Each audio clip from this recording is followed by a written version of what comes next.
Mi hermana gritó, «Tú no eres nadie», en la reunión, pero el abogado mostró mi poder legal. Capítulo 1. El grito que cambió todo. Nunca pensé que las palabras más dolorosas de mi vida las escucharía en la sala de mi propia casa, frente a toda mi familia. Era una tarde gris de invierno limeño, esa típica garúa que envuelve la ciudad como una manta húmeda. Habíamos decidido reunirnos todos los hermanos para hablar sobre la herencia de mi abuela Esperanza, que había fallecido hace 3 meses. «Tú no eres nadie en esta familia, Sofía», me gritó mi hermana mayor, Patricia, con una furia que jamás había visto en sus ojos. Sus palabras resonaron en el salón como un eco que se negaba a morir.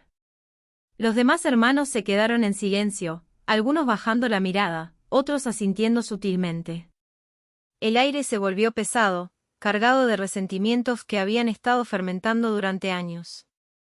Mi corazón se aceleró tanto que pensé que se saldría de mi pecho.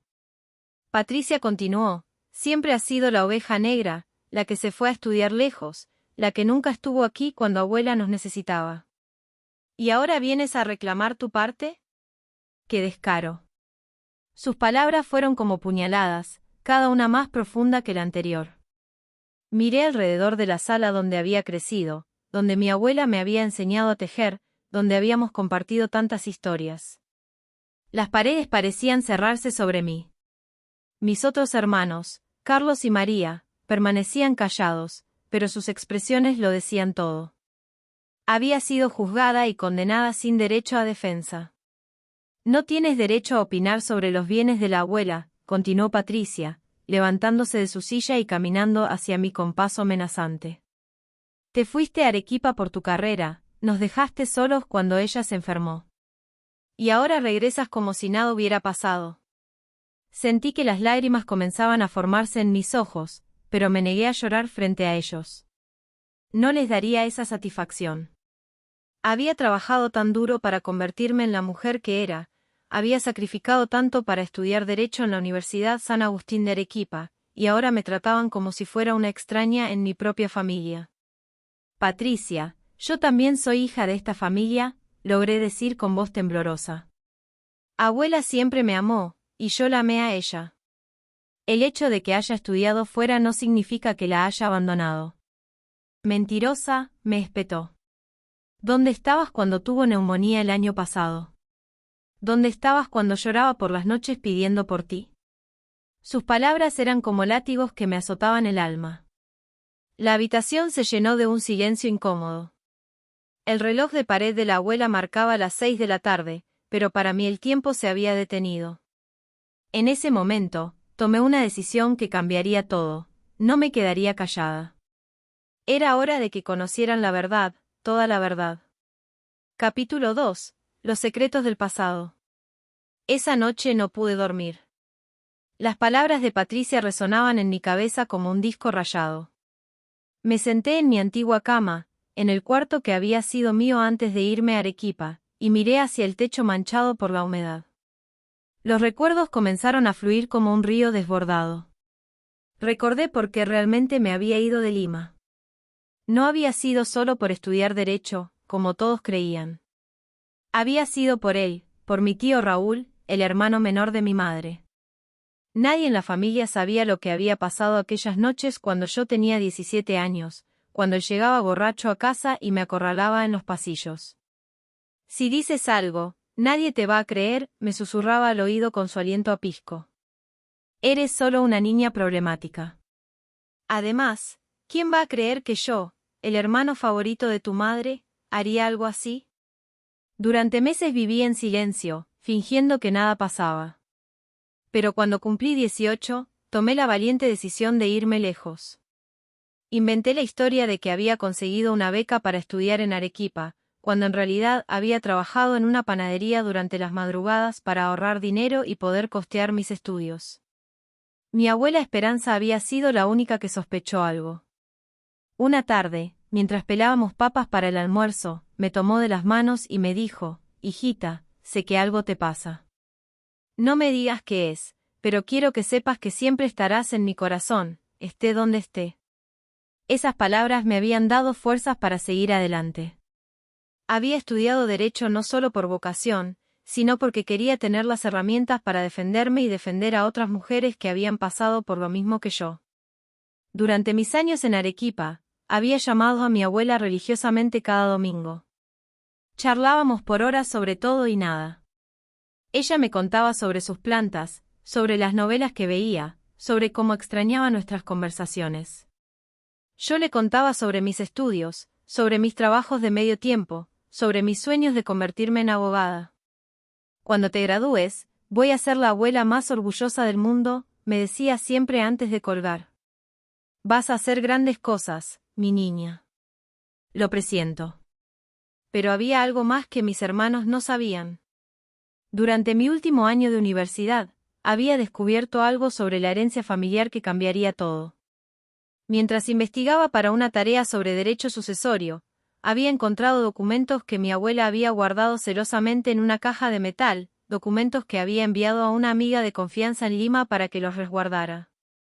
Mi abuela había sido más astuta de lo que todos imaginaban. Había dejado instrucciones muy específicas sobre su herencia, instrucciones que solo yo conocía. Pero para activar esas instrucciones, necesitaba la ayuda de alguien que entendiera las complejidades legales del caso. Al día siguiente de la pelea con Patricia, tomé el teléfono y marqué un número que había memorizado meses atrás. Era hora de que la verdad saliera a la luz. Capítulo 3. La llamada que cambió todo. Estudio Jurídico Mendoza y Asociados. Buenos días, respondió una voz femenina al otro lado de la línea. Mis manos temblaban mientras sostenía el auricular. Era las 8 de la mañana y ya había tomado 3 tazas de café, pero no había sido suficiente para calmar mis nervios. Buenos días, necesito hablar con el doctor Mendoza, por favor. Soy Sofía Quispe, la nieta de la señora Esperanza C. Caguana, dije tratando de mantener la voz firme. Un momento, por favor, respondió la secretaria. Mientras esperaba, miré por la ventana hacia el jardín de mi abuela. Los geranios que ella tanto amaba estaban marchitándose por falta de cuidado. Patricia había prometido regarlos, pero era evidente que no lo había hecho. Señorita Quispe, escuché la voz grave del doctor Mendoza. He estado esperando su llamada. Su abuela me habló mucho sobre usted. Lamento mucho su pérdida. Doctor, necesito que me ayude con el tema de la herencia. Mis hermanos están tratando de excluirme completamente, y creo que es hora de que conozcan la verdad sobre los deseos de mi abuela. Entiendo perfectamente. Su abuela fue muy clara conmigo sobre sus intenciones. ¿Podría venir a mi oficina esta tarde? Tengo todos los documentos preparados, y creo que es momento de proceder según las instrucciones que ella me dejó. Esa tarde, me dirigí al centro de Lima. La oficina del doctor Mendoza estaba en el Jirón Lampa, en un edificio colonial restaurado. Mientras caminaba por las calles del centro histórico, sentí una mezcla de ansiedad y determinación. Los vendedores ambulantes gritaban sus ofertas, el tráfico era caótico como siempre, pero yo estaba concentrada en lo que estaba por descubrir. La oficina era sobria pero elegante, con estantes llenos de libros de derecho y diplomas colgados en las paredes. El doctor Mendoza era un hombre mayor, de cabello gris y mirada inteligente. Me recibió con una sonrisa cálida. Su abuela era una mujer muy especial, me dijo mientras me invitaba a sentarme. Vino a verme hace 2 años, cuando se enteró de que estaba enferma.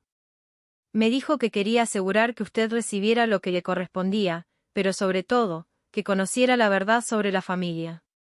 Mi corazón se aceleró. ¿Qué verdad, doctor? Su abuela sabía más de lo que aparentaba.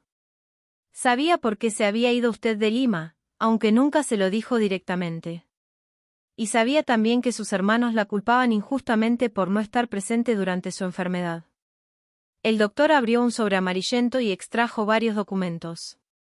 Señorita Quispe, su abuela no solo le ha dejado una herencia material. Le ha dejado las herramientas para limpiar el nombre de la familia y para que usted pueda enfrentar a quien la lastimó todos estos años. Mis ojos se llenaron de lágrimas. Mi abuela había sabido todo el tiempo, y desde el silencio, había estado protegiendo mi futuro. ¿Qué tengo que hacer?, pregunté con voz entrecortada. Mañana vamos a convocar a toda su familia a una reunión formal. Es hora de que conozcan los verdaderos deseos de su abuela, y es hora de que usted recupere su lugar en esta familia. Capítulo 4. La reunión familiar. Al día siguiente, a las 3 de la tarde, toda mi familia estaba reunida en la sala de mi casa. Esta vez, sin embargo, no estaba sola. El doctor Mendoza se había presentado puntualmente, acompañado de su asistente legal, una joven mujer que llevaba un maletín lleno de documentos. Patricia me miraba con desconfianza desde el sillón principal, el mismo lugar donde había pronunciado sus palabras hirientes 2 días antes. Carlos y María se habían sentado juntos, susurrando entre ellos y lanzándome miradas curiosas. Mi tío Raúl también estaba presente, lo cual me sorprendió desagradablemente. Al verlo, sentí que mi estómago se contraía. Buenos días a todos, comenzó el doctor Mendoza con voz firme y profesional. Me han pedido que lea el testamento de la señora Esperanza C. Caruana, pero antes de hacerlo, debo aclarar algunas cosas importantes que ella me pidió que compartiera con ustedes. El silencio en la sala era absoluto. Solo se escuchaba el ruido del tráfico desde la calle y el tic-tac del reloj de pared. Patricia se movía inquieta en su asiento, claramente molesta por la presencia del abogado. Señora Patricia, se dirigió directamente a mi hermana. Su abuela me pidió que le dijera que está muy decepcionada por la forma en que ha tratado a su hermana menor. Esperanza sabía exactamente por qué Sofía se fue de Lima, y no fue por ambición o por abandonar a la familia. El rostro de Patricia se puso pálido. ¿Qué quiere decir con eso? Su abuela sabía que Sofía había sido víctima de abuso sexual por parte de un miembro de esta familia, continuó el doctor sin inmutarse. Y sabía que la valentía de su hermana menor para alejarse de esa situación merecía respeto, no reproches. El silencio se volvió ensordecedor. Todos los ojos se dirigieron hacia mí, y luego hacia mi tío Raúl, que había palidecido notablemente. Mi corazón latía tan fuerte que pensé que todos podrían escucharlo. Eso es mentira, murmuró Raúl, pero su voz salió temblorosa. Señor Raúl, dijo el doctor Mendoza sacando un sobre del maletín, su madre dejó esta carta específicamente para usted. Ella sabía lo que había hecho, y aunque decidió no denunciarlo por proteger a la familia, quería que supiera que sus acciones habían sido descubiertas. Las manos de Raúl temblaron mientras tomaba la carta. Al leerla, su rostro se descompuso completamente. Patricia, Carlos y María nos miraban alternadamente a él y a mí, comenzando a comprender la magnitud de lo que estaban descubriendo. Sofía, susurró Patricia, es cierto lo que dice el doctor. Por primera vez en años, encontré la fuerza para hablar la verdad. Sí, Patricia. Por eso me fui. No porque no amara a la abuela, sino porque no podía seguir viviendo en la misma casa que él. Las lágrimas comenzaron a rodar por mis mejillas, pero esta vez no eran de tristeza, sino de liberación. Después de tantos años de cargar con ese secreto, finalmente podía ser libre. Ahora, continuó el doctor Mendoza, procederemos con la lectura del testamento. Y créanme, la señora Esperanza tenía muy claro cómo quería que se distribuyeran sus bienes. Capítulo 5. La verdad sobre la herencia. El doctor Mendoza desplegó varios documentos sobre la mesa de centro. El ambiente en la sala había cambiado completamente después de la revelación sobre mi tío Raúl. Patricia me miraba con una expresión que no había visto nunca, una mezcla de culpa, sorpresa y lo que parecía ser respeto. Antes de leer el testamento, continuó el doctor, debo explicarles que la señora Esperanza vino a mi oficina múltiples veces durante los últimos 2 años. Ella había estado observando muy cuidadosamente el comportamiento de cada uno de ustedes, y tomó decisiones muy específicas basadas en lo que vio. Mi tío Raúl seguía en shock, mirando fijamente la carta que tenía en sus manos. Carlos y María se habían acercado más, claramente nerviosos por lo que estaban por escuchar. Señora Patricia, comenzó el doctor, su abuela reconoce que usted ha sido quien más tiempo ha pasado cuidándola, especialmente durante su enfermedad. Por eso, le deja la casa familiar y todos los muebles, con la condición de que siempre mantenga una habitación disponible para Sofía cuando ella quiera visitarla. Patricia suspiró aliviada, pero su expresión seguía siendo cautelosa. Señor Carlos y señora María, ustedes recibirán las joyas familiares y los ahorros que su abuela tenía en el banco, para ser divididos equitativamente entre ustedes dos. Mis hermanos sonrieron, visiblemente satisfechos con la decisión. Ahora, dijo el doctor mirándome directamente, señorita Sofía, su abuela tenía planes muy especiales para usted. Mi corazón se aceleró. Después de todo lo que había pasado, no esperaba recibir mucho de la herencia familiar. Su abuela le deja su terreno en Pachacamac, el mismo terreno que nadie en la familia sabía que existía, continuó el doctor. Son 3 hectáreas de tierra que ella compró hace 20 años con sus ahorros secretos, pensando en su futuro. Mi mandíbula se abrió de sorpresa. ¿Qué terreno? No sabía que la abuela tenía propiedades fuera de Lima. Pero eso no es todo, sonrió el doctor. Su abuela también había estado vendiendo discretamente algunas de sus joyas más valiosas durante los últimos años, joyas que había heredado de su propia madre. Con ese dinero, estableció un fondo de fideicomiso específicamente para financiar su carrera legal. No podía creer lo que estaba escuchando. Las lágrimas comenzaron a brotar de mis ojos nuevamente. El fondo contiene suficiente dinero para que usted pueda establecer su propio bufete de abogados, especializándose en defender a mujeres víctimas de abuso. Su abuela me dijo textualmente, mi nieta va a convertir su dolor en fuerza para ayudar a otras mujeres. Patricia se levantó de su asiento y caminó hacia mí. Por primera vez en años, pude ver lágrimas en sus ojos. Sofía, yo, no sabía. Perdóname por todo lo que dije. Perdóname por no haberte protegido. Hay una condición más, agregó el doctor. Señor Raúl, su madre especificó que usted debe abandonar esta casa inmediatamente y no volver a tener contacto con ningún miembro de la familia. Si no cumple con esta condición, Sofía tiene mi autorización para proceder legalmente en su contra. Raúl se levantó temblando y sin decir palabra, salió de la casa.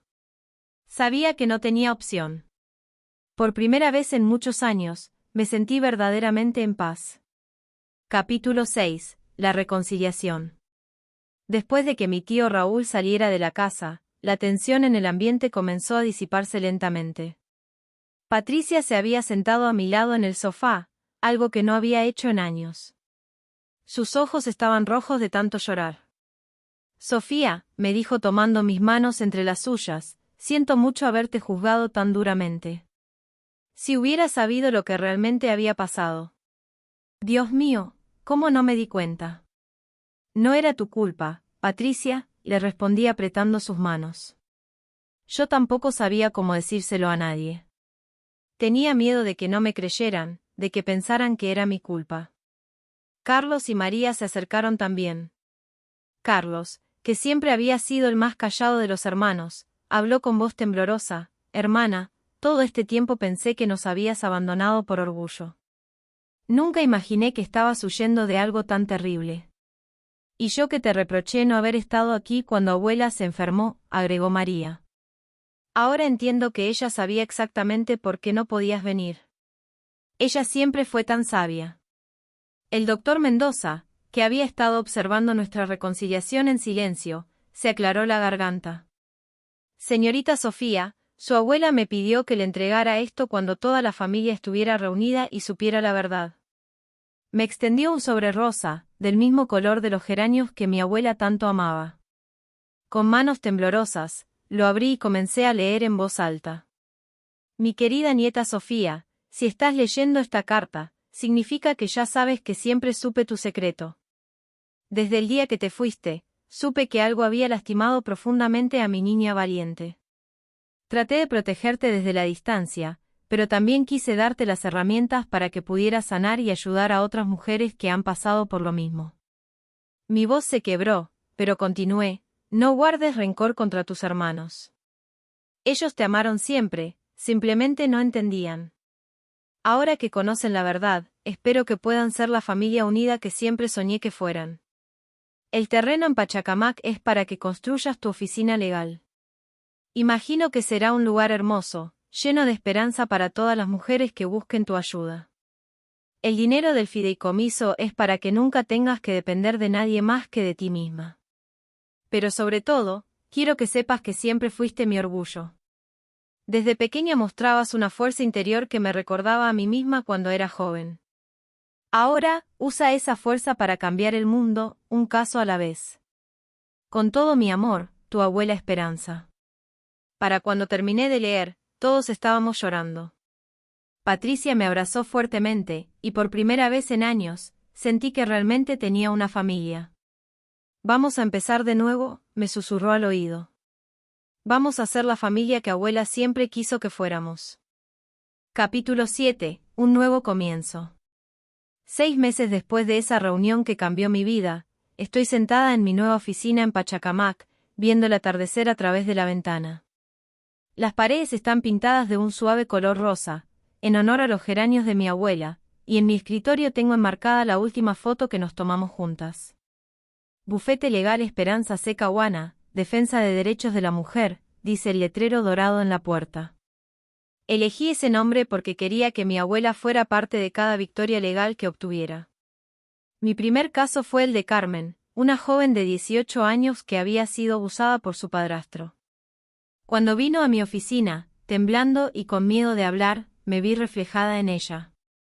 Trabajamos juntas durante 3 meses, y logramos no solo que su agresor fuera condenado, sino que Carmen recuperara su confianza y decidiera estudiar Derecho también. Quiero ser como usted, doctora, me dijo el día que ganamos el caso. Quiero ayudar a otras mujeres a encontrar su voz. Desde entonces, he manejado 15 casos similares. Cada historia es diferente, pero todas las mujeres que vienen a mi oficina tienen algo en común, han encontrado la valentía para romper el silencio y buscar justicia. La relación con mis hermanos ha mejorado enormemente. Patricia viene a visitarme todos los domingos, y hemos desarrollado una amistad que nunca pensé que sería posible. Carlos y María también han sido muy apoyadoras de mi trabajo, y María incluso ha empezado a hacer trabajo voluntario en mi oficina, ayudando con la atención a las víctimas. Sofía, me dijo Patricia la semana pasada mientras regábamos juntas los geranios en el jardín de la casa familiar, abuela estaría tan orgullosa de lo que has logrado. Has convertido tu dolor en propósito. Tiene razón. Cada día que me levanto y vengo a esta oficina, siento que estoy cumpliendo el sueño de mi abuela. No solo el de ayudar a otras mujeres, sino el de demostrar que las heridas del pasado pueden convertirse en la fuerza del futuro. Esta tarde, una nueva cliente viene a verme. Se llama Luz, tiene 22 años, y en su voz al teléfono pude escuchar el mismo miedo que yo sentí hace tantos años. Pero ahora sé que no está sola, que hay mujeres como yo que entendemos su dolor y que lucharemos a su lado. Mi abuela tenía razón, he convertido mi dolor en fuerza, y esa fuerza está cambiando vidas, una historia a la vez. Mientras espero a que llegue Luz, miro la foto de mi abuela y sonrío. Gracias por creer en mí cuando yo no podía creer en mí misma, le susurro. Gracias por enseñarme que el amor verdadero no se demuestra con palabras, sino con acciones que trascienden el tiempo. El teléfono suena. Es hora de comenzar una nueva batalla por la justicia. Es hora de demostrar una vez más que las mujeres valientes pueden cambiar el mundo. Y todo comenzó con un grito que parecía destinado a herirme, pero que terminó liberándome.